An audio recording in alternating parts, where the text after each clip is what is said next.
Salve, saudara-saudari. Kita bicara tentang abad ke-8 sebagai sebuah propaganda. Ya.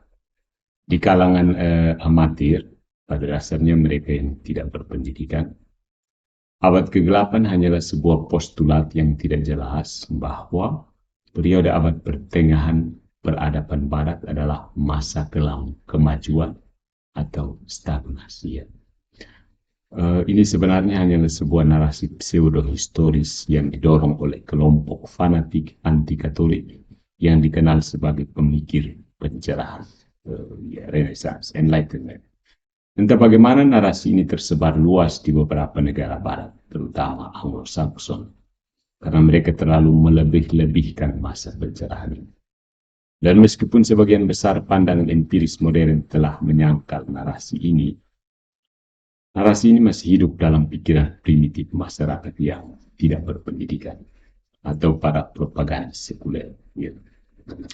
Saya berpandang bahwa mitos zaman kegelapan ini harus dihilangkan demi kepentingan memperjuangkan kebenaran dibandingkan propaganda, dan agenda sekuler perlu dibungkam. Karena abad yang begitu berharga kok disebut abad kegelapan. Bagi para sarjana abad ke-21 sebenarnya periode abad ke-8 merupakan istilah usang yang hanya diperuntukkan bagi periode geopolitik tertentu. Dan bahkan istilah ini masih diperdebatkan. Istilah aslinya zaman ke-8 ini dimulai dari penyair Petrarch yang menekankan tradisi terang versus gelap di Italia pada abad sebelumnya. Belakangan Baronius, seorang sejarawan Katolik, menggunakannya untuk menyesali sumber-sumber terbatas dari periode abad pertengahan tertentu. Namun saran-saran awal ini tidak lagi relevan karena banyak sumber telah ditemukan sejak saat itu. Untungnya catatan tertulis abad pertengahan telah ditemukan kembali dan dilestarikan dalam beberapa abad terakhir. Saat ini daftar sumber abad pertengahan yang tersedia, termasuk dari awal abad pertengahan, sudah lebih besar dari zaman kuno, yang terus-menerus melemahkan proposisi awal dari istilah ini, zaman kegelapan. Kita bisa melihat kenyataannya bahwa mulai sekitar abad ke-18 muncullah filsafat reformis dan humanis. Selama era pencerahan, kaum fanatik sekuler mulai berceloteh tentang gereja yang secara historis melarang nalar, menyebabkan stagnasi teknologi, ketidakstabilan politik, dan banyak omong kosong lainnya. Klaim-klaim yang terlalu umum ini juga sebagian besar telah dibantah oleh deskripsi yang lebih akurat bahwa abad pertengahan adalah periode 1000 tahun yang panjang dengan berbagai tipe era Renaissance, yaitu Caroline, abad ke-12, dan Skolastisisme. Beberapa abad lebih sulit dibandingkan abad lainnya, 7-8 atau 14-15 selama wabah hitam. Namun hal ini masih diperdebatkan karena murni isolasi regional. Misalnya beberapa abad adalah masa yang gelap bagi Inggris yang etnosentris, katakanlah setelah kehilangan Roma. Tetapi wilayah lain pada saat yang sama tidak terpengaruh.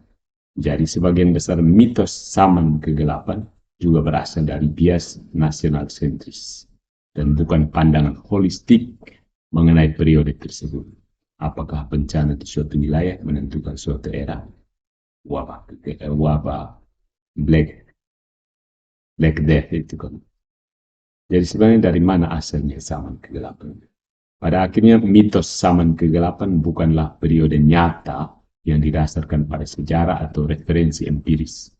Landasannya didasarkan pada propaganda sekuler oleh kaum humanis fanatik seperti Voltaire, Thomas Jefferson, Edward Gibbon, dan lain-lain. Filsafat progresif mereka mencoba memperjuangkan pandangan mereka sebagai awal dari zaman pencerahan baru dengan distorsi kebebasan, toleransi, akal, dan lain-lain. Dan secara alami mencoba menggambarkan apa yang terjadi sebelumnya sebagai kejahatan.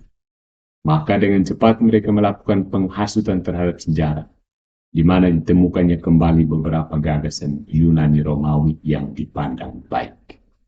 masa keemasan Islam dan skolastik pada abad pertengahan itu diabaikan.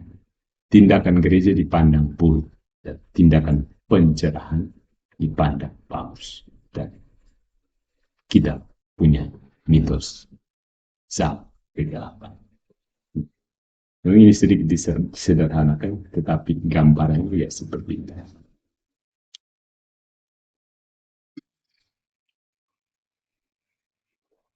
Orang harus membuktikan bahwa zaman kegelapan adalah nyata. Gitu. Periode abad pertengahan adalah masa di mana terdapat permusuhan nyata terhadap kemajuan sosial atau terdapat stagnasi selama periode 1000 tahun penuh. Atau hal kedua, tidak ada abad kegelapan, namun mitos tersebut bukanlah ciptaan yang disengaja dari orang-orang fanatik anti-Katolik yang bersifat sekularis atau manusia. Atau metode lain apapun yang bisa kita pakai, ya kira-kira bisa mengubah pikiran kita tentang mitos abad kegelapan. Ya. Coba kita bahas beberapa keberatan dan sekaligus tanggapan yang bisa diprediksi tentang abad kegelapan ini. Yang pertama tentang Renaissance. Nah, ada Renaissance. Renaissance Italia kadang-kadang dilihat sebagai pembenaran atas berakhirnya abad kegelapan. Dan hal ini mengawali pembelajaran kembali pengetahuan dari zaman dulu. Reinvention. Apakah ini membuktikan pendapat sekularis? Renaissance yang dilebih-lebihkan itu sendiri sebenarnya hanyalah sebuah periode yang tidak jelas, di mana fokus utama hanya pada desain seni baru yang mengambil inspirasi dari karya-karya Yunani Romawi. Tetapi secara keseluruhan, signifikansinya dalam mengakhiri abad kegelapan dalam kaitannya dengan stagnasi hampir tidak ada. Banyak pengetahuan Yunani Romawi telah tersedia baik di Timur Tengah, Bizantium, Romawi Timur, dan Spanyol Islam. Banyak dari pengetahuan ini telah sampai ke kalangan akademisi Eropa pada abad ke-12, ke-11, 12, pada masa yang disebut zaman kegelapan sedang berlangsung. Gereja sudah membaca Aristoteles dan menggunakan geometri Yunani untuk menciptakan arsitektur katedral dengan arsitektur tingkat lanjut. Ya. Berabad-abad sebelum munculnya Renaissance Italia. Dan yang lagi, Renaissance yang tidak jelas itu sendiri kini sedang diperdebatkan karena tanggal berawalnya itu diundur lagi. Beberapa sarjana menunjuk pada seni tertentu pada awal abad ke-14, salah satu abad terburuk di abad pertengahan, yang telah mencapai tingkat pengrajin Renaissance beberapa dekade sebelumnya. Hal ini menunjukkan adanya ambiguitas mengenai bagaimana sebuah masa seni bisa dianggap sebagai akhir dari sebuah era. Ya. Itu Renaissance. Ya. Yang kedua tentang perang agama. Ya. Abad ke-8 memiliki perang agama, yaitu perang salib, yaitu perang agama. Ya. Hal ini tentu saja menunjukkan bahwa masa itu adalah masa yang bodoh, penuh dengan totalitarianisme gereja, dan merupakan masa yang sangat tidak beradab. Tetapi terlepas dari kenyataan bahwa perang salib pada akhirnya memberikan manfaat yang tidak terduga, yaitu membawa pengetahuan timur kembali ke negara-negara barat, perang salib sebenarnya tidak memainkan peran besar dalam banyak bencana. Ya, bencana pertempuran besar terjadi di timur, di mana negara-negara barat cukup stabil untuk mengirim pasukan ribuan mil ke negeri asing. Suatu prestasi logistik yang prestasi tersendiri. Dan serangan lokal, yaitu perang salib kata, tidak mempunyai efek destabilisasi yang besar pada negara manapun. Namun pada akhirnya menggunakan hal-hal ini sebagai contoh dari zaman kegelapan adalah suatu penyangkalan. Karena zaman pencerahan bisa dibilang sama, mungkin lebih membawa bencana. Dan ironisnya, perang-perang pada abad ke-18 sampai 19, perang 7 tahun, revolusi Prancis, perang Napoleon, dan lain-lain itu, memastikan bahwa jumlah korban tewas secara keseluruhan di era pencerahan sama tingginya dengan jumlah korban tewas pada perang 30 tahun pada abad sebelumnya. Intinya adalah tidak ada alasan objektif untuk mengatakan bahwa perang agama di abad pertengahan adalah masa kegelapan dibandingkan dengan perang sekuler di masa-masa berikutnya. Perang agama yang terjadi bukan alasan untuk menyebutnya perang abad kegelapan. Dan juga yang terakhir tentang teknologi dan kejatuhan Roma. Roma jatuh dan teknologi hilang. Bukankah sampai zaman modern setelah kita membuang otoritas gereja baru kita pulih?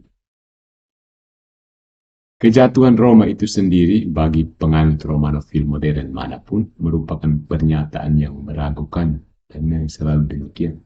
Banyak adat istiadat abad pertengahan, kerusakan struktural, hilangnya teks-teks kuno tertentu sudah beredar bahkan sebelum kejatuhan Roma Barat, yaitu reformasi Diocletianus yang meletakkan dasar bagi hukum feodal di masa depan. Inggris telah hilang beberapa dekade sebelum kejatuhan Roma. Namun secara umum orang tidak ingin mengatakan abad kegelapan telah terjadi ketika Roma bagian barat masih hidup, sehingga hal ini membuat klaim tersebut meragukan. Lagi pula, meskipun beberapa teknologi hilang selama berabad-abad pada abad pertengahan tinggi, abad 11 sampai 13, banyak era yang sebagian besar telah pulih, baik secara demografis maupun ekonomi. Peningkatan hasil ekonomi, inovasi pertanian, metalurgi yang lebih baik, pembangunan pusat keuangan dan universitas, dan lain-lain. Pada abad pertengahan tinggi, high medieval, sulit untuk membantah bahwa gaul atau Prancis pada abad ke-1 sampai abad ke-3 jauh lebih baik daripada abad ke-12 misalnya untuk orang kebanyakan. Ya. Jadi jatuhnya Roma, kapanpun itu terjadi, mempunyai dampak yang cukup besar, tetapi dampak terbesarnya terjadi pada awal abad pertengahan. Pada abad-abad berikutnya sulit untuk membantah bahwa dampaknya masih mempunyai dampak yang besar jika banyak hal lain yang terjadi. Dan tentu saja ada fakta bahwa Romawi Timur di Konstantinopel memang bertahan dalam keadaan lemah, namun bertahan selama 1000 tahun berikutnya. Di mana ilmu ini bersamaan dengan zaman keemasan Islam akan lestari dan di beberapa bidang yaitu Helenisme klasik, aljabar, matematika melampaui pengetahuan kuno. Semuanya akhirnya mencapai negara-negara barat pada waktunya. Jadi abad kegelapan ini hanya propaganda. Kenyataannya tidak ada abad kegelapan.